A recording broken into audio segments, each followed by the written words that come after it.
अस्सलाम वालेकुम एवरीवन। कैसे हैं आप लोग? उम्मीद करता हूँ आप लोग खैरियत से होंगे और अल्लाह सबको खैरियत से रखे। डियर स्टूडेंट्स, आज से हम लोग स्टार्ट करने जा रहे हैं अपने चैनल के ऊपर CS506 web design and development की एक शॉर्ट लेक्चर सीरीज। इस शॉर्ट लेक्चर सीरीज के अंदर मैं आपको लेक्चर नंबर 1 से लेकर लेक्चर नंबर 45 तक जो है वो हर लेक्चर के अंदर जितनी भी चीज़ें हैं वो सारी की सारी बेसिक से लेकर एडवांस तक कवर करवाऊंगा। जितने भी इसके अंदर कोडिंग के कंसेप्ट हैं इंपॉर्टेंट वो भी आपके साथ कवर करूंगा। जितने भी थ्योरेटिकल चीज़ें इंपॉर्टेंट है वो भी आपके साथ मैं शेयर करूंगा। चैनल पर नहीं तो सब्सक्राइब लाजमी कर लें। इसके अलावा आपको किस बुक के शॉर्ट लेक्चर चाहिए वो आप मुझे कमेंट करके बता सकते हैं। इंशाल्लाह उस चीज़ के ऊपर भी मैं डेडिकेटेड वीडियोस आपके लिए ले आऊँगा। सो दैट टाइम वेस्ट नहीं करते और मैं बहुत ज़्यादा एक्साइटेड हूँ आप लोगों को वेब डिज़ाइन एंड डेवलपमेंट पढ़ाने के लिए, क्योंकि मेरा ये CS506 जो है ये मेरा फेवरेट सब्जेक्ट भी था और मुझे सबसे ज़्यादा डर भी इसी से लगता था, क्योंकि काफ़ी ज़्यादा स्टूडेंट्स कहते थे कि ये CS506 जो है वो बहुत ज़्यादा टफ है। लेकिन जो चीज़ें मैंने फेस की हैं मैं कोशिश करूँगा कि वो चीज़ें आपको ज़्यादा फेस ना करनी पड़ें और आप मेरे लेक्चर सीरीज़ को देखकर बहुत आसानी से अपना CS506 का पेपर जो है वो क्लियर कर लें। तो चलिए स्टार्ट करते हैं CS506। सो यहाँ पे मैंने CS506 के हैंडआउट्स जो ओपन किए हुए हैं। सो ये सारी आउटलाइन लिखी है कि हम लोगों ने 45 लेक्चर तक क्या क्या पढ़ना है। तो हर लेक्चर के अंदर आपको आउटलाइन दिखाई गई है कि आपने उसके अंदर कौन कौन से टॉपिक जो है वो कवर करने हैं। ठीक है, सो ये आप सारे स्किप कर दें, आपने यहाँ से नहीं पढ़ना। आपको पता है आपने लेक्चर नंबर 1 से ही डायरेक्टली स्टार्ट करना है। तो आप लोगों को जो चीज़ें मैं करवाऊंगा आपने बस वही करनी है। ये नहीं है कि जो भी कोड लिखा हुआ आप सारा वही करना शुरू कर दें। देखें, CS506 का जो पेपर है वो आप बिल्कुल थ्योरी के ऊपर नहीं जा सकते, सारा कोडिंग के ऊपर आप नहीं आ सकते। इसके अंदर आपको चीज़ें बड़े ध्यान से समझनी पड़ती हैं, क्योंकि इसके अंदर ना तो ज़्यादा कोडिंग आती है ना ज़्यादा थ्योरी आती है। इसके अंदर चीज़ें मिक्स आती हैं, यानी कि अगर वो 4 क्वेश्चन टोटल पिक कर रहा है तो 2 क्वेश्चन थ्योरी में से उठा रहा होता है, 2 कोडिंग में से उठा रहा होता है। तो आप ये नहीं कह सकते कि आप थ्योरी छोड़ दें, आप ये नहीं कह सकते कि आप कोडिंग छोड़ दें। लेकिन अगर आप इंपॉर्टेंट चीज़ें कर लें थ्योरी वाली, इंपॉर्टेंट चीज़ें कर लें कोडिंग वाली, तो आपको दोनों ही चीज़ें कवर हो जाएंगी। सो इसलिए मैं कोशिश करूंगा कि आपको लेक्चर नंबर 1 से लेकर लेक्चर नंबर 45 तक हर एक चीज़ जो इंपॉर्टेंट है थ्योरी वाइज कोडिंग वाइज वो आपको सारी की सारी कवर करवाऊँ। लेक्चर नंबर 1, अब ये मैंने हैंडआउट जो है वो इसके अंदर हाईलाइट किए हुए हैं, तो आपको हाईलाइट हैंडआउट्स का लिंक जो है वो भी डिस्क्रिप्शन में मिल जाएगा, वो भी आप वहां से जाके डाउनलोड कर सकते हैं। लेकिन लेक्चर सीरीज पूरी होने के बाद, उससे पहले आपको खुद ही हाईलाइट करना पड़ेगा। ठीक है, ओके। जावा फीचर्स हमारे पास लेक्चर नंबर 1 के अंदर मौजूद है। आप ये ना समझिएगा कि शायद मैं ओल्ड कोर्स पढ़ा रहा हूँ इसलिए यहाँ पे डायरेक्टली लेक्चर 1 आ गया है। मैंने कुछ चीज़ें यहाँ से ऊपर से कट की हैं, क्योंकि ये मैंने खुद से ही सारा एडिट करके जो है वो सारा मैनेज किया हुआ है। ठीक है, सो ये चीज़ें आप लोगों ने बिल्कुल यहाँ पे नहीं सोचनी। जावा फीचर जो है यहाँ पे क्या है, देखिए इस हैंडआउट्स के थ्रू हम लोग ट्रेडिशनल एक लैंग्वेज जिसके हम लोग फीचर डिस्कस करेंगे वो हमारे पास है जावा। एज यू नो डैट हम लोग यहाँ पे जावा को डिस्कस कर रहे हैं, तो जावा की फीचर की बात यहाँ पे करेंगे। ठीक है, अब design goals of Java. The massive growth of the internet and the World Wide Web lead us to completely new way of looking at development of software that can run on different platforms like Windows, Linux and Solaris etc. अब देखें, जावा को बनाने का जो सबसे बड़ा मकसद था वो यही था कि एक ऐसी लैंग्वेज को डेवलप किया जाए जिसके थ्रू हम लोग एक ऐसा सॉफ्टवेयर बना सकें जो हमारा विंडोज़ के ऊपर भी रन हो सके, वो हमारा लिनक्स ऑपरेटिंग सिस्टम लिनक्स के ऊपर भी रन हो सके और सोलारिस ऑपरेटिंग सिस्टम के ऊपर भी रन हो सके। अब इन तीनों ऑपरेटिंग सिस्टम पे अगर कोई चीज़ रन हो सकती थी वो थी जावा, और यही जावा को बनाने का मेन मकसद था या मेन मोटो था। अब right language and right time, Java जो है वो came on the scene in 1995 to immediately popularity. ठीक है, अब यहाँ पे कहता है कि 1995 के अंदर जावा इन्वेंट की गई। इसके अंदर जो है वो बिफोर डैट सी और C++ जो थे वो डोमिनेट करते थे सॉफ्टवेयर डेवलपमेंट के अंदर, लेकिन जब जावा आई तो फिर इनकी इतनी जो है वो वर्थ नहीं रही। उनके बाद इसकी वर्थ जो है वो कम होती गई सी और C++ की, जब जावा जो है वो इन्वेंट हुई। ठीक है, ओके हो गया। अब उसके बाद यहाँ पे जावा का कुछ बताया गया कि जावा आपको क्या प्रोवाइड कर रहा है। Java brings together a set of programmer efficient features. अब यहाँ पे सेट ऑफ प्रोग्रामर आपको क्या प्रोवाइड कर रहे हैं, एफिशिएंट फीचर्स प्रोवाइड कर रहे हैं। इसका मतलब यहाँ पे क्या, मैं आपको बता देता हूँ। देखें, जब भी कोई प्रोग्रामिंग लैंग्वेज आप यूज करते हैं उसके अंदर आपको काफी चीजें जो है वो देखने को मिलती हैं। समटाइम आपको बग भी देखने को मिलता है। तो बग को कवर करने के लिए हमारे पास जो प्रोग्रामर होते हैं जो इन चीजों को कवर कर रहे होते हैं, उसके ये सेट ऑफ प्रोग्रामर्स की बात कर रहे हैं। ओके हो गया। अब ये ना समझिएगा कि आपके साथ कोई बैठा कोडिंग कर रहा है, नहीं। यहाँ पे इसका मकसद है कि जो जावा को बैकएंड पे डिजाइन कर रहे हैं, जो बना रहे हैं, जो मैनेज कर रहे हैं, जो डे बाय डे उसको मॉडिफाई कर रहे हैं, उसके अंदर अपडेट्स ला रहे हैं, उनकी बात कर रहा है सेट ऑफ प्रोग्रामर्स, ये वो हैं। ठीक है, putting more work on the CPU to make then things easier for the programmer. अब ये इसमें होता क्या है कि आपके वर्क को आसान करने के लिए प्रोग्रामर जो है वो जावा के ऊपर बहुत सारी ऐसी चीज़ें कर रहे होते हैं जिसकी वजह से आपका जो पीसी है वो एक तो फास्ट रन कर रहा होता है, सेकंडली ये कि उसको अंडरस्टैंड करना कोड को इजी हो रहा होता है, उसको मॉडिफाई करना इजी हो रहा होता है, उसको इन फ्यूचर यूज़ करना बहुत ज़्यादा इजी हो रहा होता है। ठीक है, अब जावा बुज़वर्ड्स और वोकैबुलरी। जावा क्या है, जावा एक simple object oriented programming language है। ठीक है, अब ये सिक्योर है, आर्किटेक्चरल है, पोर्टेबल है, हाई परफॉर्मेंस होती है इसके अंदर, multi thread and dynamic language जो है ये, इसलिए इसको हम लोग क्या कहते हैं, जावा बुज़वर्ड्स कहते हैं। ये भी आप लोग याद रखिएगा, ये इंपॉर्टेंट एमसीक्यूज है आपका कि जावा को क्या कहते हैं, जावा बुज़वर्ड्स। ठीक है, सो ये उसकी वजह क्या है वो आपको यहाँ पे दिखाई गई है कि जावा एक simple object oriented programming language है, डिस्ट्रीब्यूटेड है, ठीक है, इंटरप्रेटेड है, सिक्योर है, आर्किटेक्चर है यानी कि आर्किटेक्चर पे काम करती है, पोर्टेबल है यानी कि मल्टीपल प्लेटफॉर्म्स के ऊपर काम कर सकती है, हाई परफॉर्मेंस है मतलब यानी कि जब आप इसके ऊपर कोई एप्लीकेशन बनाते हैं तो वो ज़्यादा फास्टली रन कर रही होती है। इसके अंदर मल्टी थ्रेडेड का फीचर आपको दिया गया है, डायनामिक लैंग्वेज का फीचर आपको प्रोवाइड किया गया है। अब डायनामिक लैंग्वेज क्या होती है मैंने आपको 604 के अंदर पढ़ाई थी। अगर आपने अभी तक ये मेरा जावा का शॉर्ट लेक्चर सीरीज नहीं देखी जिसके अंदर हम लोगों ने पर्टिकुलर जावा की कोडिंग को कवर किया हुआ है तो लाजमी जाकर इसको चेकआउट कर लें। इसके मैंने 4 लेक्चर आप लोगों के लिए अपलोड कर दिए हैं, बाकी भी इंशाल्लाह लेक्चर जो है मैं यहाँ पे अपलोड करता रहूँगा। अगर आप सिर्फ यहाँ से थ्योरी कर लें और कोडिंग के सारे लेक्चर्स आप मेरी जावा सीरीज से कवर कर लें तब भी आपका CS 5 से 6 जो बहुत से तरीके से कवर हो जाएगा। तो आगे हम बात करते हैं जावा लैंग्वेज प्लस लाइब्रेरी की। देखें जावा के अंदर 2 पार्ट्स हैं, कोड लैंग्वेज और दूसरा जो है वो लाइब्रेरी का, यानी कि वेरिएबल्स और अरे ऑब्जेक्ट्स का। अब कोड लैंग्वेज के यहाँ पे 2 पार्ट दिए गए हैं, कोड लैंग्वेज है, दूसरा लाइब्रेरी है। अब कोड लैंग्वेज के अंदर क्या होता है, कोड लैंग्वेज के अंदर आपके वेरिएबल्स होते हैं, अरेज होते हैं और ऑब्जेक्ट होते हैं। दूसरा आपका जो पार्ट है वो है लाइब्रेरीज का। ठीक है, जावा को प्रोवाइड करता है large collection of standard libraries. अब इस क्लासेस की एग्जांपल आप इस तरह ले लें, जैसे कि आपकी स्ट्रिंग की क्लास है, आप लोगों ने C+ के अंदर स्ट्रिंग पढ़ी होगी, ये उसकी क्लास जैसी थी। तो बिल्कुल जावा के अंदर भी इस तरह जो है वो लाइब्रेरी क्लास होती हैं। अब इसी तरह अरे लिस्ट आपने पढ़ी होगी C+ के अंदर, हैश मैप पढ़ा होगा डाटा स्ट्रक्चर के अंदर। तो ये सारी की सारी वही चीज़ें हैं, ये इसमें कुछ ज़्यादा चेंज नहीं है, ऑलमोस्ट सारी लैंग्वेज सिमिलर होती हैं अगर आपने टॉपिक कवर किए हैं और डाटा स्ट्रक्चर C+ के, ठीक है, अच्छे तरीके से। तो ये सारा आपका ऑलरेडी कवर हो चुका होगा। अब कोड लैंग्वेज क्या होती है, लाइक आप लोगों ने C+ के अंदर वेरिएबल्स भी पढ़े होंगे, अरेज भी पढ़ी होंगी, ऑब्जेक्ट्स भी पढ़े होंगे, ये आपकी कोड लैंग्वेजेस कहलाती हैं। ठीक है, अब सिंपल देखें, जावा जो है वो सिंपल है, जैसे कि C और C++ का सिंटैक्स सिंपल है, इसी तरह आपके जावा का सिंटैक्स भी काफी सिमिलर है। कहता था code language is simpler than the C++। कहता जो कोड लैंग्वेज है ये सिंपलर है आपकी C+ की तरह। No operator overloading, no pointer, no multiple inheritance. अब कोड लैंग्वेज जो है वो सिंपलर है आपकी C+ से, क्योंकि उसके अंदर आपको ऑपरेटर ओवरलोडिंग भी करनी पड़ती है, आपको पॉइंटर का यूज भी करना पड़ता है, आपको मल्टीपल इनहेरिटेंस का यूज भी करना पड़ता है, लेकिन जावा के अंदर कुछ भी करने की यहाँ पे जरूरत नहीं है।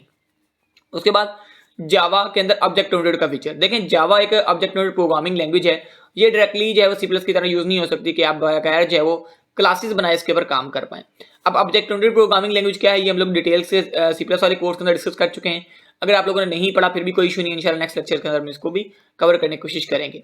ठीक है, अब जावा के अंदर जब ऑब्जेक्ट ओरिएंटेड का हम लोग यूज करेंगे तो ये हमें हेल्प आउट करेगा जब हमें कोई भी लार्ज प्रोजेक्ट बनाना होगा, क्योंकि हम अपने हर टॉपिक को, अपनी हर एक वर्क को सेपरेट करते जाएंगे with the help of different classes, different objects, different methods. उसके बाद रिबस्ट, सिक्योर एंड सेफ, ये जावा एक वेरी रिबस्ट लैंग्वेज है, ये मैं आपको ऑलरेडी बता के आया हूँ। उसके बाद यहाँ पे आप इन चीज़ों को चाहे स्किप कर सकते हैं, ये आपके लिए ज़्यादा कोई करने वाला है नहीं। Compiler smart enough to only generate correct code, ये आप लोग याद रखिएगा। Java also has a run time security manager. ठीक है, ओके हो गया। उसके बाद आप यहाँ पे पोर्टेबल की बड़ी इंपॉर्टेंट यहाँ पे चीज लिखी है, वो यहाँ पे आप लाजमी नोट कर लीजिएगा कि जावा हमारे पास एक चीज है जो कहता है कि write once and run everywhere. C++ में इस तरह होता था कि जब हम कोई कोड लिखते थे तो हमारे पास यहाँ पे इस तरह होता था कि अगर हम लोगों ने विंडोज के अंदर लिखा है तो विंडोज के ऊपर ही काम करता था, जब हम उसे लिनक्स के ऊपर चलाते थे तो हमें उसके लिए अलग उसका कंपाइलर यूज करना पड़ता था। लेकिन जावा एक ऐसी लैंग्वेज है जो कहती है कि आप एक ही बार कोड लिखें और उसको आप कहीं पे भी रन कर पाएं, इसलिए हम कहते हैं जावा एक पोर्टेबल लैंग्वेज है। Not even a recompile is required. ठीक है जी। उसके बाद यहाँ पे सपोर्ट जो web and enterprise web application को प्रोवाइड करी जावा, वो उसकी बात की गई कि Java provide an extensive support for the development of web and enterprise application. देखिए मैंने आपको ऑलरेडी बताया है कि जावा आने के बाद C और C+ की वर्थ क्यों कम हो गई थी, इसकी वजह यही थी कि जावा जो है आपको एक्सटेंसिव सपोर्ट प्रोवाइड कर रहा था वेब डेवलपमेंट के अंदर और वेब एप्लीकेशंस के अंदर।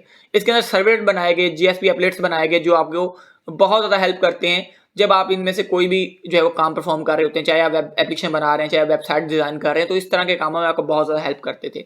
जावा आपको एक हाई परफॉर्मेंस प्रोवाइड करता है जो कि आपको C और C+ से काफ़ी ज़्यादा देखने को मिलती है। ठीक है जी। सो उसके बाद डायनेमिक के class and type information keep it around at run time, के आप रन टाइम के ऊपर अपनी चीज़ें जो है वो अपना साइज किसी भी चीज़ का चेंज कर सकते हैं, किसी भी अरे का, किसी भी ब्लॉक का, तो इसे हम कहते हैं डायनामिक एलोकेशन। ठीक है, अब आपने पढ़ी होगी पहले से स्टैटिक एलोकेशन और डायनामिक एलोकेशन क्या होती है। अगर नहीं पढ़ी तो मैंने आपको थोड़ा सा डिफरेंस बता दिया कि जब आप रन टाइम के ऊपर चीज़ें चेंज कर रहे होते हैं उसे हम डायनामिक एलोकेशन कहते हैं। स्टैटिक एलोकेशन वो होती है जब आप ऑलरेडी कर चुके हो जिसको आप रन टाइम पे चेंज नहीं कर सकते। ठीक है, उसके बाद Java compiler structure. Java compiler structure जो होता है ये आप डॉट जावा फाइल के अंदर होता है, ये आप याद रखिएगा कि ये डॉट जावा फाइल होती है। जब आप एक्सटेंशन की बात करते हैं, ये उसकी बात कर रहा है आपके पास, जैसे सी प्लस के अंदर आपने एक्सटेंशन देखी होगी डॉट सी, ठीक है। इसी तरह आप लोग ने HTML के अंदर एक्सटेंशन देखी होगी डॉट HTML, CS के अंदर डॉट CSS। अगर आप वर्ड की कोई फाइल बना रहे हैं उसके अंदर डॉट डॉक होती है, डॉट अगर PDF बना रहे डॉट PDF होती है, ठीक है ना। इस तरह इमेज की जो एक्सटेंशन होती है डॉट JPG होती है। इसी तरह आपकी जो जावा का कंपाइलर होता है वो आपको डॉट जावा फाइल जो जनरेट करके देता है, ठीक है। यहाँ पे वही बात की गई है। समटाइम हम क्या करते हैं कि मल्टीपल क्लासेस फाइल को कंबाइन कर देते हैं जिप बना के या डॉट JAR फाइल बना के। अक्सर हम लोग सॉफ्टवेयर डाउनलोड करते हैं गूगल से, तो वहाँ पे भी हमें जिप फाइल देखने को मिलती है, वो भी डॉट जिप और डॉट JAR फाइल होती है, ठीक है। अब कहते हैं कि जावा के अंदर एक ऐसी डायरेक्टरी जिसके अंदर आपकी सारी जावा फाइल्स इंक्लूड होती हैं, वो जावा सी स्टैटिक डॉट जावा जो एक ऐसी आपकी कह लें कि जावा की डायरेक्टरी है जिसके अंदर आपकी सारी की सारी जो है वो ये चीज़ें सारी की सारी इंक्लूड होती हैं। जावा की जितनी भी फाइल्स होती हैं, लाइक यानी कि आपको अलग अलग डायरेक्टरीज इंक्लूड करने की जरूरत नहीं है। अगर आप जावा सी स्टैटिक डॉट जावा लगा लें तो उसके अंदर आपकी सारी की सारी डायरेक्टरीज जो है वो इंक्लूड हो जाती हैं, जो भी आपको यूज़ करनी होती है। फास्टर डेवलपमेंट, जावा आपको फास्टर डेवलपमेंट प्रोवाइड करता है एज कम्पेयर टू सी और C++, ठीक है। Java take about 50% less time than in C और C++। देखें आपको जितनी जावा फीचर प्रोवाइड कर रहा है, यानी कि आपको मल्टी थ्रेडिंग का फीचर प्रोवाइड कर रहा है, उसके अलावा आपको यहाँ पे सर्वलेट का फीचर प्रोवाइड कर रहा है, JSP का फीचर प्रोवाइड कर रहा है, वो ऐसे फीचर्स हैं जो आपकी सी और C+ से डेवलपमेंट से आपको काफ़ी हद तक जो है वो लेस टाइम जो है कंज्यूम करने को देखने को मिलता है जावा के अंदर डेवलपमेंट के अंदर। सो दैट्स व्हाई जावा आपका फास्ट है, ठीक है। अब ऊप के थ्रू भी आप फास्टर डेवलपमेंट कर सकते हैं, लेकिन ऊप जो है वो C+ के अंदर भी मौजूद है, ठीक है। उसके बाद लाइब्रेरीज का यूज, जैसे मैंने ऑलरेडी बताया कि C+ के अंदर भी लाइब्रेरीज आपको देखने को मिली थी, स्ट्रिंग की, अरे लिस्ट की, तो ये सारी की सारी वही चीज़ें हैं। माइक्रोसॉफ्ट वर्सेस जावा, माइक्रोसॉफ्ट जो होता है वो हेट करता है जावा को, लेकिन माइक्रोसॉफ्ट जो है वो C# is very similar to Java, लेकिन वो C# को पसंद करता है क्योंकि वो C# और जावा दोनों ही सिमिलर है। Since a Java program is a portable not try to any particular operating system, कहता है कि जावा जो एक पोर्टेबल लैंग्वेज है ये ऑलमोस्ट हर सिस्टम के ऊपर आपकी रन हो जाती है, ठीक है। ओके हो गया। उसके बाद यहाँ पे अगेन से कुछ चीज़ें दिखाई गई हैं, इसको आप चाहें तो आप छोड़ सकते हैं। सो बस यही था आपके लेक्चर नंबर 1 के अंदर जो इंपॉर्टेंट चीज़ें थी वो मैंने आपको सारी सारी कवर करवा दी हैं। अभी हम लोग लेक्चर 2 की तरफ बढ़ते हैं, ठीक है जी। तो अभी हम लोगों का आगे जो लेक्चर स्टार्ट हो रहा है वो है लेक्चर नंबर 2। तो लेक्चर नंबर 2 के अंदर बेसिकली बात करने वाले हैं जावा virtual machine run time environment के बारे में। अब जावा वर्चुअल मशीन और रन टाइम एनवायरनमेंट के अंदर जस्ट यही देखेंगे कि C+ के अंदर क्या होता है और जावा के अंदर जो है वो क्या है, यानी कि दोनों में कंपैरिजन करेंगे। ये पहले 4 से 5 लेक्चर हैं जस्ट कंपैरिजन के अबाउट हैं कि C+ के अंदर क्या चीज़ जो थी और जावा उससे बेटर क्यों है, ठीक है। यही सारी चीज़ें जो हम यहाँ पर डिस्कस कर रहे होंगे। सो यहाँ पे पहली जो चीज़ है वो है जावा वर्चुअल मशीन और रन टाइम एनवायरनमेंट के अंदर बेसिक कंसेप्ट। अब बेसिक कंसेप्ट देखें क्या है कि when you write a program in C++ it is known as source code. कि देखें जब आप एक प्रोग्राम राइट कर रहे होते हैं अपनी C+ लैंग्वेज के अंदर से हम क्या कहते हैं, सोर्स कोड कहते हैं, ठीक है। अब अगर आप उसी सोर्स कोड को रन करने की कोशिश करते हो लिनक्स के ऊपर या किसी और कह लें कि प्लेटफॉर्म के ऊपर, तो हमें वहाँ पे उसको रिकम्पाइल करना पड़ता है, समटाइम हमें उसे मॉडिफाई करना पड़ता है, चेंजेस करना पड़ता है, सिंटैक्स चेंज करना पड़ता है, देन जाके हमारे पास वो जो चीज़ है वो रन होती है, वो कोड रन होता है। सो ये एक चीज़ जो है वो कह लें कि डिसएडवांटेज है C+ का, जिसको हम लोग कंपेयर कर रहे हैं यहाँ पे जावा के साथ। अब जावा जैसे आपको मैंने ऑलरेडी पहले लेक्चर के अंदर बताया था, तो जावा आपको यही कह रहा था कि आप कोड एक ही बार लिखें लेकिन वो हर जगह पे रन होना चाहिए, यानी कि write once and run anywhere, ठीक है।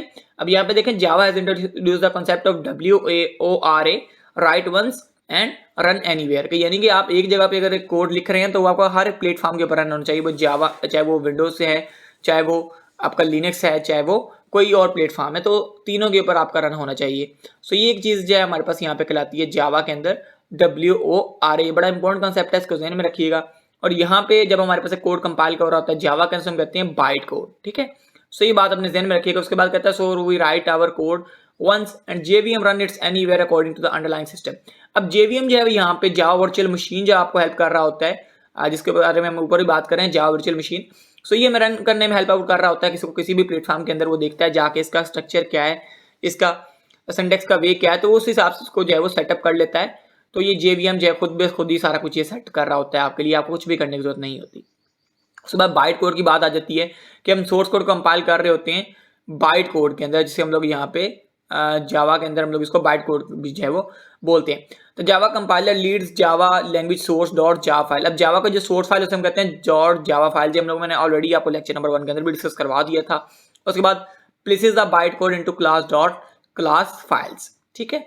उसके बाद कहता है कि the compiler generate one class file for each class contained in Java source file. कहता है कि जावा का जो कंपाइलर है वो जनरेट करेगा सिर्फ एक सिंगल क्लास फाइल। उसके बाद जेवीएम की बात करते हैं, यानी कि जावा वर्चुअल मशीन जो है वो सेंटर के ऊपर आपका जावा कंपाइलर है। ठीक है, ये जावा सोर्स यहाँ से आया जावा कंपाइलर के अंदर, जावा कंपाइलर को कन्वर्ट कर दिया जावा बाइट कोड के अंदर। ठीक है जी। उसके बाद जेवीएम जो होता है ये सेंट्रल पार्ट होता है आपके जावा प्लेटफॉर्म यानी कि जावा वर्चुअल मशीन जो है। अब जावा बाइट कोड जो एग्जीक्यूट होगा by special software known as virtual machine के जावा का ये जो बाइट कोड है जो यहाँ पे बन के आया है ये फिर जो है बाद में आपका एग्जीक्यूट होगा स्पेशल सॉफ्टवेयर के ऊपर जिसे हम लोग जावा वर्चुअल मशीन कह रहे हैं। Most programming language compile source code into machine code या object code suitable for execution. कहता है कि मोस्ट प्रोग्रामिंग लैंग्वेज जो है वो सोर्स कोड को डायरेक्टली कन्वर्ट कर रही होती है मशीन कोड के अंदर। ठीक है, और इसे हम लोग यूज कर रहे होते हैं एग्जीक्यूशन के लिए। अब यहाँ पे कहता है द डिफरेंस विद जावा, जावा आपको क्या प्रोवाइड कर रहा है, बाइट कोड। ठीक है, बस ये एक डिफरेंस है सी प्लस के अंदर और जावा के अंदर। उसके बाद JVM is available for almost all operating system. कहता है कि जेवीएम जो है वो हर एक ऑपरेटिंग सिस्टम के लिए ऑलमोस्ट अवेल है। उसके बाद JRE जावा रन टाइम इन्वायरमेंट। कहता है Java virtual machine is a part of large system. कहता है जो जेवीएम है ये एक लार्ज सिस्टम का पार्ट है। उसके बाद यहाँ पे each operating system and CPU architecture require different JRE। कहता है हर ऑपरेटिंग सिस्टम को और सीपीयू को आर्किटेक्चर को डिफरेंट जो है वो जावा रन टाइम इन्वायरमेंट जो है वो रिक्वायर होता है। जो मैंने आपको ऑलरेडी बताया कि हर एक सिस्टम सिंपल आपका OS हो चाहे वो मैक हो चाहे वो लिनक्स हो उसके लिए आपको अलग जो है वो एक आर्किटेक्चर चाहिए, यानी कि अलग इन्वायरमेंट की जरूरत होती है, अलग स्ट्रक्चर जो है बनाने की जरूरत होती है। और सारे के सारे आपको कौन बना रहा होता है, जेवीएम आपको बना के दे रहा होता है। ये मैंने आपको ऑलरेडी बात जो है ऊपर बता दी है।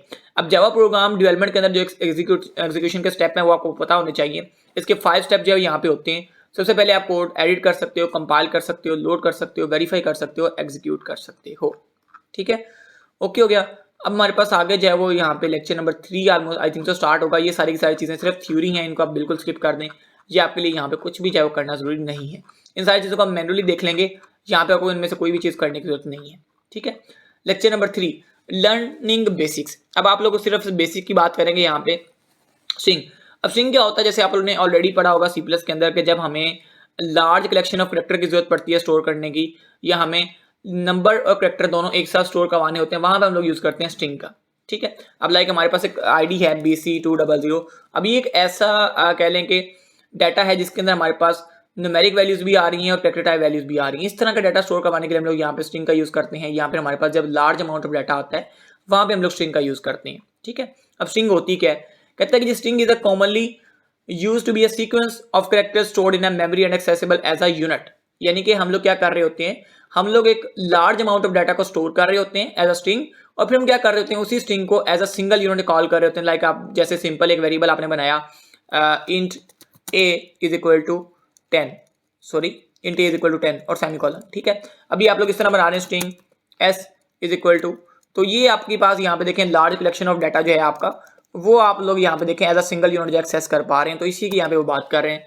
ठीक है, उसके बाद स्ट्रिंग कॉन्कैटिनेशन, जब आपने मल्टीपल स्ट्रिंग्स को कंबाइन करना होता है तो वहां पे हम लोग यूज करते हैं कॉन्कैटिनेशन का, यानी कि प्लस ऑपरेटर का वहां पे यूज किया जाता है। ये बड़ी इंपॉर्टेंट लाइन है, यहाँ पे याद रखिएगा। जैसे सर ने यहाँ पे एग्जांपल भी दी है, सपोज करें आप दो चीजें प्रिंट करवाना चाहते हैं, हेलो और वर्ल्ड, तो आप दोनों को कॉन्कैटिनेशन कर सकते हैं, यानी कि दोनों को ऐड कर सकते हैं विद द हेल्प ऑफ ये प्लस ऑपरेटर। ठीक है जी, अब जैसे आप लोग यहाँ पे 4 और 5 को ऐड करना चाहते हैं, या आप एक पर्टिकुलर कोई चीज प्रिंट करवाना चाहते हैं, जैसे मैंने आपको यहाँ पे पहले स्ट्रिंग एक बना लेता हूँ हेलो की, उसके बाद यहाँ पे मैं 4 की वैल्यू डिस्प्ले करवाना चाहता हूँ, तो मैं प्लस का यूज करके यहाँ पे एक ही कह लें कि आउटपुट स्ट्रिंग के अंदर जो है मैं ये दोनों चीजें जो है प्रिंट करवा पाऊंगा। इसको हम प्रैक्टिकली भी देखते हैं कोड के साथ। उससे पहले मैं कुछ सॉफ्टवेयर बता दूं जो कि आप लोगों को डाउनलोड करने होंगे। यहाँ पे सबसे पहले आप लोगों ने जो सॉफ्टवेयर डाउनलोड करना है वो मैं आपको बता दूं। जावा को रन करने के लिए सबसे पहले आपको चाहिए होगा जेवीएम आप यहाँ पे डाउनलोड करके आप लोग यहाँ पे अपना एक इन्वायरमेंट जावा का क्रिएट करेंगे, उसके बाद ही आप जावा की लैंग्वेज को रन कर पाएंगे। सो जेवीएम डाउनलोड लिख के सर्च कर लीजिएगा। यहाँ पे जावा डाउनलोड ओरेकल वाले के ऊपर भी जा सकते हैं, आप यहाँ पे ऊपर वाले के ऊपर भी आ सकते हैं। मैं फिलहाल ओरेकल के ऊपर जाऊँगा, यहाँ पे डाउनलोड यहाँ से कर लूँगा। ठीक है, अब यहाँ पे हमारे पास चीज़ें आ रही हैं, आपने सिंपली यहाँ पे नीचे स्क्रॉल करके आ जाना है और यहाँ पे अपना देखना है कि आप लिनक्स यूज़ कर रहे हैं, मैक यूज़ कर रहे हैं या विंडोज़ यूज़ कर रहे हैं। तो मैं विंडोज़ यूज़ कर रहा हूँ, मैं विंडोज़ के ऊपर क्लिक करूँगा और यहाँ पे हमारे पास इंस्टॉलर्स आ गए हैं 3-4। अब यहाँ पे मोस्टली मैं रिकमेंड करता हूँ कि आप ये सेकंड वाला इंस्टॉल करें। मैं इसको यहाँ पे डाउनलोड के ऊपर क्लिक करता हूँ और सिंपली यहाँ पे मेरा डाउनलोडिंग होना स्टार्ट हो जाएगा। उसके बाद सिंपली आपने नेक्स्ट करना है और ये आपका इंस्टॉल हो जाएगा। जब आपका ये इंस्टॉल हो जाए उसके बाद आपने सिंपली यहाँ पे गूगल पे फिर जाना है और यहाँ पे डाउनलोड करना है नेटबीन्स एक IDE। अब इसका आप कोई भी वर्जन डाउनलोड कर सकते हैं, लेकिन मैं आपको रिकमेंड करता हूँ कि आप 8.2 डाउनलोड करें, क्योंकि कुछ लोगों के पास नॉर्मल पीसी होते हैं, कुछ के पास अच्छे पीसी होते हैं, कुछ के पास नॉर्मल लैपटॉप होते हैं, कुछ के पास अच्छे होते हैं। इसलिए मैं आपको रिकमेंड कर रहा हूँ कि आप 8.2 कर लें। ये आपके ऑलमोस्ट हर एक पीसी हर एक लैपटॉप के ऊपर इजिली रन हो जाता है। ठीक है जी, आपने इस वेबसाइट के ऊपर आ जाना है और यहाँ पे सिंपली आपने डाउनलोड के ऊपर क्लिक करना है। 220 MB का ये सॉफ्टवेयर, उसके बाद आपने इसको भी यहाँ पे डाउनलोड नाउ पे क्लिक करके यहाँ पे डाउनलोड कर लेना है। ठीक है, जब आपका ये भी डाउनलोड हो जाएगा उसके बाद आप लोगों ने सिंपली इसको कर लेना है इंस्टॉल। लेकिन पहले आपने JVM इंस्टॉल करना है, उसके बाद ही आपने नेटबीन्स इंस्टॉल करना है, क्योंकि ये एक आईडी है, इंटीग्रेटेड डेवलपमेंट इन्वायरमेंट, एक ऐसा इन्वायरमेंट जहाँ पे आपको हर एक वो चीज़ अवेल करवा के दी जा रही होती है जिसकी आपको जरूरत होती है एक प्रोग्राम को रन करने के लिए या एक एप्लीकेशन को बनाने के लिए। सो हम इसी कोड को प्रैक्टिकली देखते हैं। मैं यहाँ पे स्टार्ट बार पर क्लिक करता हूँ, नेटबीन्स जो है वो यहाँ पे ओपन कर लेता हूँ। मैंने पहले JVM जो इंस्टॉल किया था, उसके बाद नेटबीन्स आईडी इंस्टॉल की और उसके बाद ही जो मेरा जो है कोड यहाँ पे रन होगा। अगर आपका JVM सक्सेसफुली इंस्टॉल हुआ होगा तभी आपका जो आईडी है वो इंस्टॉल होगा, ये बात ध्यान में रखिएगा। ठीक है, अब मैंने इसको जब फर्स्ट टाइम रन करूंगा कुछ इस तरह का मेरे पास इंटरफेस प्रोवाइड किया जाएगा।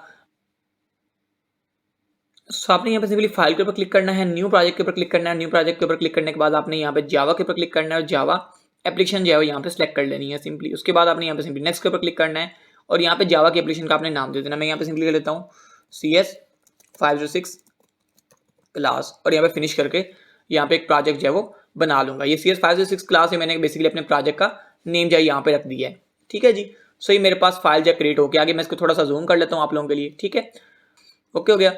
अब यहाँ पे देखें, सो अभी मैं यहाँ पे जो ऊपर कमेंट है इसको मैं सारे को इरेज कर देता हूँ, इसको भी यहाँ पे इरेज कर देता हूँ, सॉरी इसको मैं यहाँ पे इरेज कर देता हूँ।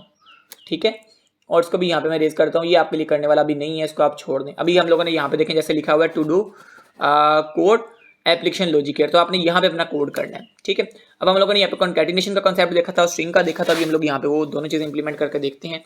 सबसे पहले हम लोग सादा स्ट्रिंग प्रिंट करके देखते हैं। अभी इसके लिए आपको लिखना होगा system dot out dot print ln, उसके बाद आपको यहाँ पे पेंसिल्स लगाने होंगे, डबल कोट लगाने होंगे और यहाँ पे जैसे उन्होंने हेलो वर्ल्ड लिखा सर ने, तो हम भी यहाँ पे हेलो वर्ल्ड जो है प्रिंट करके देखते हैं कि हम लोग कैसे उसको जो है प्रिंट कर सकते हैं। तो यहाँ पे सेमीकोलन लगाइएगा, उसके बाद सिंपली यहाँ पे रन के ऊपर क्लिक करिएगा तो आपका यहाँ पे कोड जो है वो रन हो जाएगा। ठीक है, यहाँ पे आप देख सकते हैं, तो ये देखें हमारे पास हेलो वर्ल्ड जो है प्रिंट होके आ गया है। ठीक है, अब इस तरह आप कॉन्कैटिनेशन जो है वो कर सकते हैं। इसके अलावा कॉन्कैटिनेशन का एक और भी वे होता है, अगर आप डाटा टाइप और वेरिएबल का यूज़ करके करना चाहें तब भी आप कर सकते हैं। कैसे, वो मैं आपको यहाँ पे बता देता हूँ। अभी के लिए मैं इसको कमेंट कर देता हूँ। ओके, अब इसको मैं सेव करता हूँ अगेन से, और अगेन से अगर मैं रन करूँ तो यहाँ पे देखें कुछ भी हमारे पास रन होकर नहीं आ रहा। ओके हो गया। अभी हम इसको कॉन्कैटिनेशन करने की कोशिश करते हैं। मैं यहाँ पे लिखता हूँ string A is equal to hello, ठीक है, और string B is equal to world. ठीक है, अब आप लोग इस तरह भी इसकी कॉन्कैटिनेशन कर सकते हैं, इस तरह भी आपको कोई इशू नहीं यहाँ पे जो है वो नहीं आएगा। ओके, अभी ये मुझे एरर दिखा रहा है क्योंकि मैंने एस जो यहाँ पे स्मॉल लिख दिया, तो मुझे एस कैपिटल करना होगा यहाँ पे। ठीक है, अभी ये मेरा सही हो गया। ओके हो गया। अभी आप यहाँ पे लिखें system dot out dot print ln, और अभी आप लोगों ने सिंपली करना क्या है, कॉन्कैटिनेशन करनी है इनके A प्लस B। अब आपके पास हेलो जो है वो A के अंदर पड़ा हुआ है और वर्ल्ड जो है वो B वेरिएबल के अंदर पड़ा हुआ है, तो मैं इसको कॉन्कैटिनेशन कर लूंगा इसकी। अब जैसे ही मैं रन के ऊपर क्लिक करूंगा तो ये देखें मेरा हेलो वर्ल्ड जो प्रिंट होके आ गया है। ठीक है, तो इस तरह आप कॉन्कैटिनेशन कर सकते हैं। ये भी आपको मैंने वे बता दिया कॉन्कैटिनेशन करने का, कॉन्कैटिनेशन जो है वो कैसे जो है वो यहाँ पे परफॉर्म कर सकते हैं। ठीक है, सो होप्स हो कि आपको समझ आ गई कि आप कॉन्कैटिनेशन जो है वो किस तरह जो है वो परफॉर्म कर सकते हैं। ठीक है, ओके हो गया। सो मेरे ख्याल से अब यहाँ पे बात समझ गए होंगे। अभी हम लोग आगे बात करते हैं, तो आगे हमारे पास कौन सा यहाँ पे टॉपिक दिया गया है। उसके बाद हमारे पास यहाँ पे कॉन्सेप्ट आ जाता है कंपेयरिंग स्ट्रिंग का। कहते हैं कि for comparing string never use equal operator. आप लोग इक्वल ऑपरेटर यूज नहीं करेंगे जब आपने स्ट्रिंग को कंपेयर करना होगा, एज इन ऑर्डर के इक्वल सी प्लस के अंदर इस चीज को कहते हैं। सब इक्वल ऑपरेटर का यूज नहीं करेंगे जब आपको स्ट्रिंग को कंपेयर करना होगा, इसकी बजाय आप क्या करोगे, इक्वल मेथड का यूज करोगे जब आपने दो चीजों को कंपेयर करना होगा। अब इक्वल ऑपरेटर जो होता है वो कंपेयर करता है बेसिकली एड्रेस को, यानी कि शैलो कॉपी क्रिएट करता है, जो कि हमारे पास इक्वल मेथड जो होता है वो आपके पास एक डीप कंपैरिजन जो है वो क्रिएट करता है। अब यहाँ पे एग्जांपल दी गई है आपको स्ट्रिंग 1 डॉट इक्वल स्ट्रिंग 2।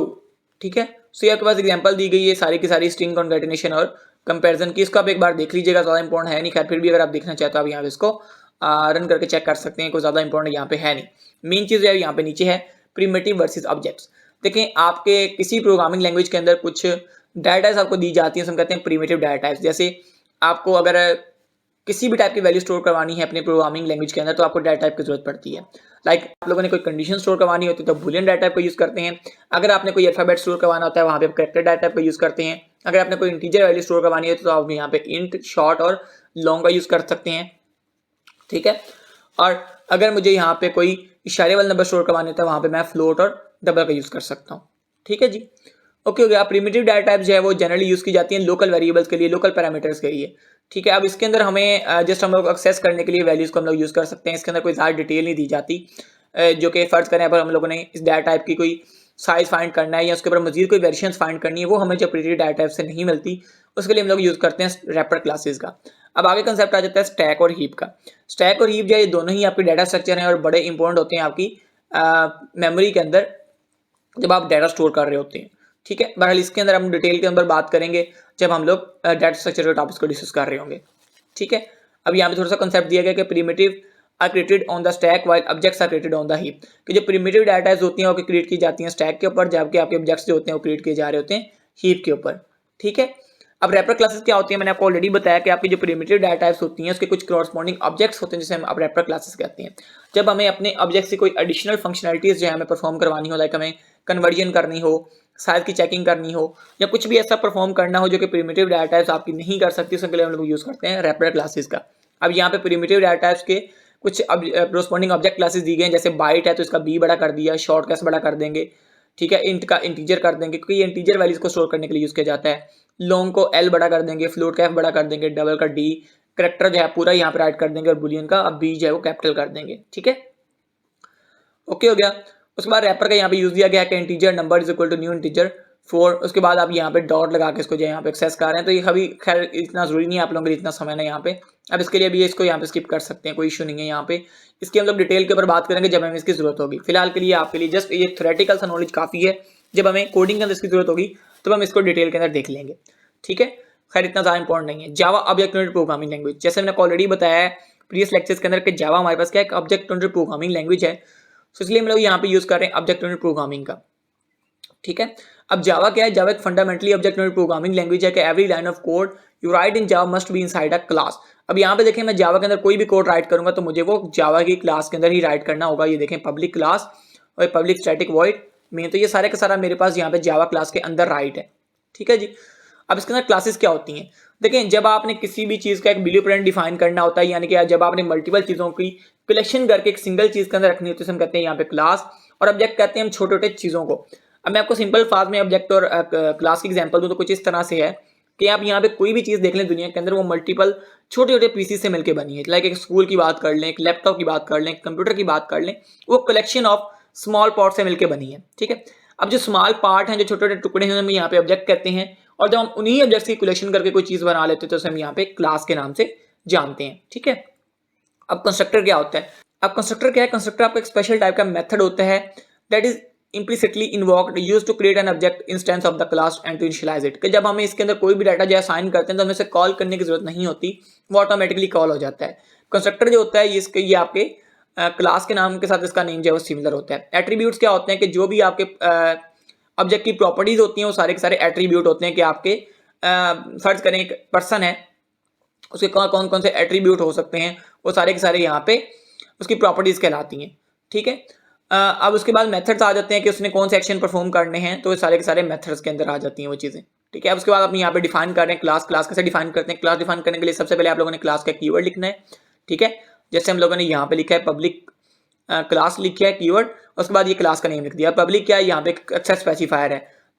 ठीक है, इसके बारे में हम लोग आगे बात करेंगे, जैसे हम लोग यहाँ पे प्राइवेट एक्सेस स्पेसिफायर लगाए, इस तरह हम यहाँ पे पब्लिक एक्सेस स्पेसिफायर लगाया है। ठीक है, पब्लिक, प्राइवेट और प्रोटेक्टेड और एक डिफॉल्ट, ये 4 कीवर्ड जो हम लोग यहाँ पे यूज करते हैं एज एक्सेस स्पेसिफायर, तो ये आप लोगों ने यहाँ पे याद रखनी है, पब्लिक, प्राइवेट और प्रोटेक्टेड। ठीक है, अब प्राइवेट का मतलब क्या होता है कि आप उसी क्लास के अंदर देख सकते हैं। पब्लिक का मतलब क्या होता है कि आपको कहीं भी जब देख सकते हैं। मेथड जो है वो हमेशा आपके पब्लिक होते हैं। आप ये देखें पब्लिक है तो इसलिए कॉल हो रहा है, पब्लिक होगा तो कॉल होगा। जब ये प्राइवेट होगा तो ये सिर्फ उसी क्लास के अंदर कॉल हो सकता है, उसके बाहर ये कॉल नहीं हो सकता, ये बात याद रखिएगा। यहाँ पे कुछ कंपेरिजन किया गया है C+ के साथ, तो यहाँ पे सबसे पहले पब्लिक जो है एक्सेसिबल होता है एनीवेयर एनी पॉइंट के ऊपर, जब जहाँ भी इसको एक्सेस करना चाहें आप एक्सेस कर सकते हैं। प्राइवेट जो होता है सिर्फ उसी क्लास के अंदर एक्सेस किया जा सकता है। प्रोटेक्टेड जो होता है ये एक्सेसिबल होता है only on the class itself and it's a सब क्लास। अब प्रोटेक्टेड जो होता है ये हम लोग यहाँ पर यूज़ करते हैं स्पेशली जब हमें इनहेरिटेंस का यूज़ करना होता है, कि जब हम सब क्लासेस के अंदर भी अपना किसी डाटा को प्रोटेक्ट कर रख के यूज़ करना चाहते हैं, वहाँ पे हम लोग यूज़ करते हैं प्रोटेक्टेड का। इसको भी हम लोग मेन के अंदर डायरेक्टली यूज़ नहीं कर सकते, ये भी एज लाइक यूर प्राइवेट होता है, लेकिन प्राइवेट सिर्फ उसी क्लास के अंदर एक्सेसिबल होता है, लेकिन प्रोटेक्टेड जो होता है वो सब क्लासेस के अंदर भी जाके एक्सेसिबल आपका हो जाता है। उसके बाद डिफॉल्ट, कहता है default access if no access modifier is provided accessible to all class in the same package. अब डिफॉल्ट क्या होता है, मतलब कि अगर आप यहाँ पे कोई भी एक्सेस स्पेसिफायर यहाँ पे डिफाइन नहीं करते, सो ये बाय डिफॉल्ट जो एक्सेस स्पेसिफायर जो है जावा को साइन करेगा वो होगा पब्लिक। ये बात याद रखिएगा कि ये अगर आप कोई भी एक्सेस स्पेसिफायर यहाँ पे डिफाइन नहीं कर रहे तो ये बाय डिफॉल्ट उसको कहाँ पे डाल देगा, पब्लिक के अंदर डाल देगा, ठीक है। और उसके अंदर यहाँ पे कंस्ट्रक्टर के बारे में बात की गई है कि कंस्ट्रक्टर का जो नेम और क्लास के नाम के साथ सेम होता है, इसकी कोई रिटर्न टाइप नहीं होती, इसको इनिशियलाइजेशन आपने की है। उसके बाद आप इसको JVM provide a zero argument default constructor only if class does not define it's on constructor के JVM जो होता है उसको खुद से ही अपनी क्लास को जो है वो एक कंस्ट्रक्टर जो है डिफाइन कर देता है विद जीरो आर्गुमेंट। उसके बाद डिस्ट्रक्टर जो होता है ये भी सिमिलर होता है कंस्ट्रक्टर की तरह, इसका नेम भी सिमिलर होता है, इसकी भी कोई रिटर्न टाइप नहीं होती, ये भी ऑटोमेटिकली कॉल होता है। लेकिन डिस्ट्रक्टर के अंदर आपको एक टिलेट का सैंपल यूज करना पड़ता है, कुछ इस अंदाज से जो आपका टिलेट का जो है वो सैंपल जो है यहाँ पे होता है, तो जो आप लोग यहाँ पे देखेंगे कहीं ना कहीं आगे यूज किया होगा। उसके बाद डिफाइनिंग अ स्टूडेंट क्लास किस तरह डिफाइन करेंगे, उसके एट्रीब्यूट्स किस तरह लगाएंगे, वो यहाँ पे सारी की सारी चीजें जो है यहाँ पे दिखाई गई हैं। उसके बाद गेटर और सेटर फंक्शन, तो ये मैं आपको सारी चीजें यहीं से एक्सप्लेन कर दूंगा, यहाँ पे कोड सारा लिखा हुआ है। सबसे पहले क्लास स्टूडेंट की बनाने के लिए हम लोगों ने सबसे पहले देखें पब्लिक एक्सेस स्पेसिफाइड लिखा, उसके बाद हम लोगों ने बनाया क्लास का कीवर्ड लिखा और हमने यहाँ पे क्लास बना दी स्टूडेंट के नाम से, ठीक है। अब इसके अंदर देखें हम लोग यहाँ पे कुछ डाटा मेंबर का यूज करेंगे, जैसे प्राइवेट एक्सेस स्पेसिफायर हम लोगों ने यूज किया, उसके अंदर लिखा स्ट्रिंग नेम और प्राइवेट रोल नंबर। तो ये आप चाहें तो पब्लिक भी कर सकते हैं, चाहे तो आप इसको प्रोटेक्टेड भी कर सकते हैं, अभी आपकी अपनी मर्जी है जिस हिसाब से आपने आगे यहाँ पे यूज करना हो। उसके बाद हम लोगों ने एक सेटर फंक्शन बनाया public void set name data को सेट करने के लिए, और इस तरह हम लोगों ने यहाँ पे आगे रोल नंबर बनाया रोल नंबर साइन करने के लिए, ठीक है। उसके बाद हम लोगों ने यहाँ पे रोल नंबर को फिर गेट करना था जो हम लोगों ने ऑलरेडी सेट किया था ऊपर। सेटर फंक्शन के साथ हम डाटा सेट कर रहे होते हैं, गेटर फंक्शन के साथ हम डाटा गेट कर रहे होते हैं। अब ये चीज़ आप खुद से भी नॉर्मली बना सकते हैं, यहाँ पे नहीं कि कोड को कॉपी करने की आपको कोई भी जरूरत नहीं है। अब इस तरह गेटर फंक्शन के साथ आप डाटा को गेट करेंगे, जैसे हम लोगों ने सेटर फंक्शन के साथ ऊपर डाटा को सेट किया था। अब इस तरह हम लोग गेटर फंक्शन के साथ डाटा को गेट कर रहे होंगे, ठीक है। अब ये सारी की सारी चीज़ें यहाँ पे आपको दिखाई गई हैं कि आप किस तरह डाटा को सेट करेंगे, किस तरह डाटा को गेट करेंगे, तो ये सारी की सारी वही चीज़ें हैं। उसके बाद यूजिंग क्लास को किस तरह परफॉर्म करेंगे, वो सारा का सारा यहाँ पे काम करके दिखाया गया है। तो ये आप लोग कर लें, यहाँ पे ज़्यादा बेहतर है, इसको हम लोग यहाँ पे करके भी देखेंगे। अब स्टैटिक क्या होता है, स्टैटिक बेसिकली आपके स्टैटिक वेरिएबल्स भी होते हैं, स्टैटिक मेथड भी होते हैं। जैसे अभी ये आप लोगों ने सिंपल एक वेरिएबल बनाया था, तो ये आप लोगों का अगर आप इसके साथ स्टैटिक लगा देते तो ये स्टैटिक वेरिएबल बन जाएगा। तो अगर आप लोग स्टैटिक की बात करें तो स्टैटिक एक ऐसा कह लें कि क्लास के अंदर एक वेरिएबल एक ऐसा मेथड होता है जिसको आप लोग जब चेंज करते हैं मल्टीपल ऑब्जेक्ट्स के अंदर जाके, तो वो मल्टीपल ऑब्जेक्ट्स को सेम वैल्यू जो पास करना शुरू कर देता है। सपोज करें कि आप लोगों के एक स्टैटिक यहाँ पे आप लोगों ने बना लिया एक मेथड, ठीक है। अब स्टैटिक मेथड के अंदर आप लोगों ने ले लिया मल्टीपल ऑब्जेक्ट, मैंने यहाँ पे ऑब्जेक्ट 1 ले लिया, ठीक है, और उसके बाद ऑब्जेक्ट 2 ले लिया यहाँ पे, ठीक है। उसके बाद मैंने यहाँ पे ऑब्जेक्ट 3 ले लिया। अब मैंने यहाँ पे 3 ऑब्जेक्ट बना लिए, राइट। अब इन 3 ऑब्जेक्ट्स की मैंने यहाँ पे वैल्यूज सेट करनी है। फर्ज करें मैंने पहले ऑब्जेक्ट 1 की वैल्यू भी यहाँ पे जाहिर है, ये तीनों क्योंकि सिंगल ही जगह से शेयर हो रहे हैं तो ये तीनों एक ही जगह से वैल्यू अपनी गेट करेंगे, ठीक है। ये बात अपनी याद रखिएगा यहाँ पे जब आप स्टैटिक का कॉन्सेप्ट पढ़ रहे होंगे। अब फर्ज करें मैंने ऑब्जेक्ट 1 को एक वैल्यू दे दी 10, ठीक है, और उसके बाद मैंने ऑब्जेक्ट 2 की एक वैल्यू दे दी 20, उसके बाद ऑब्जेक्ट 3 को मैंने एक वैल्यू दे दी 30। अब यहाँ पे आपको मैं सिंपल सा कंपैरिजन बता देता हूँ स्टैटिक और नॉन स्टैटिक वेरिएबल और मेथड के अंदर। सिंपल सा यहाँ पे कंसेप्ट आप याद रख लीजिएगा, जब आप स्टैटिक मेथड और स्टैटिक वेरिएबल का यूज कर रहे होंगे, सो जब आप इनमें से अब किसी भी ऑब्जेक्ट को कॉल करेंगे, यानी कि जब आप प्रिंट करेंगे स्क्रीन के ऊपर, जैसे भी मैं यहाँ पे प्रिंट कर लूँ system dot out dot print ln, ठीक है। अब इसके अंदर मैं फर्ज करें कॉल करता हूँ obj1 डॉट, अब इसको मैं एक्सेस करने की कोशिश करता हूँ, या फर्ज करें मैं डायरेक्टली यहाँ पे लिखता हूँ। तो अगर मैं यहाँ पे डायरेक्टली भी इसको कॉल करने की कोशिश करता हूँ तो मेरे पास यहाँ पे जो वैल्यूज आएंगी वो आपको बस समझनी होगी कि वो वैल्यूज आपकी यहाँ पे कैसे आ रही हैं, वो एक सिर्फ आपकी मेन चीज़ है।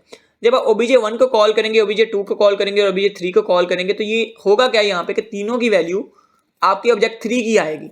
तीनों के अंदर जब आप प्रिंटिंग करेंगे तो वैल्यू कौन सी आएगी, जो आपने ऑब्जेक्ट 3 को जो है वो दी होगी, जो कि सबसे लास्ट पे एंटर हुआ होगा। ये थोड़ा सा डिफरेंस आप याद रखें कि जो स्टैटिक होता है उसके अंदर होता ये है कि जो वैल्यू आपने सबसे लास्ट पे पास की होती है वही वैल्यू जो होती है स्टैटिक के जितने भी ऑब्जेक्ट होते हैं उनको साइन हो जाती है, चाहे वो ऑब्जेक्ट 1 हो ऑब्जेक्ट 2 हो। तो देखें सबको सेम वैल्यू ये साइन कर रहा है 30, 30 और 30।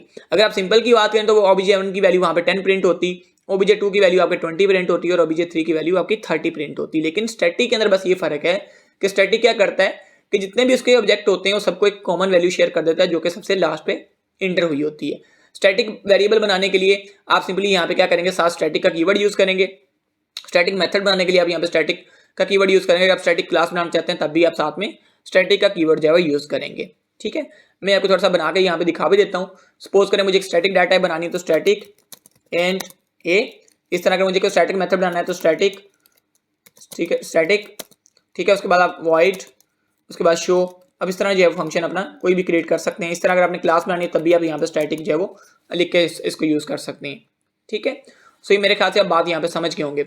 अ class have and static variables और मेथड, कहते हैं कि क्लास के स्टैटिक मेथड भी होते हैं, स्टैटिक वेरिएबल भी होते हैं। Static variable and method associated with in class itself are not try to any particular object. इसके लिए आपको किसी पर्टिकुलर ऑब्जेक्ट को बनाने की जरूरत नहीं होती, आप इसके अंदर इसको खुद ही कॉल कर सकते हैं, इटसेल्फ ही ये कॉल कर सकते हैं आप। Therefore static can be accessed without instantiating an object. ठीक है, static methods and variable are generally accessed by class name. कहता है कि जो स्टैटिक मेथड होते हैं इसको सिंपली आप उसके क्लास नेम के साथ ही डायरेक्टली कॉल कर सकते हैं। ठीक है, अब यहाँ पे कुछ स्टैटिक वेरिएबल का टेक्स्ट जो प्रिंट करवा के दिखाया जा रहा है आपको। अभी आप चाहें तो उसको स्किप कर दें। अब स्टैटिक और नॉन स्टैटिक के अंदर यहाँ पे थोड़ा सा डिफरेंस दिखाया गया। आपको ये पता होना चाहिए कि स्टैटिक कौन से होते हैं और नॉन स्टैटिक यहाँ पे कौन से होते हैं, और यहाँ पे कोई चीज़ आपके लिए खास करने वाली है नहीं।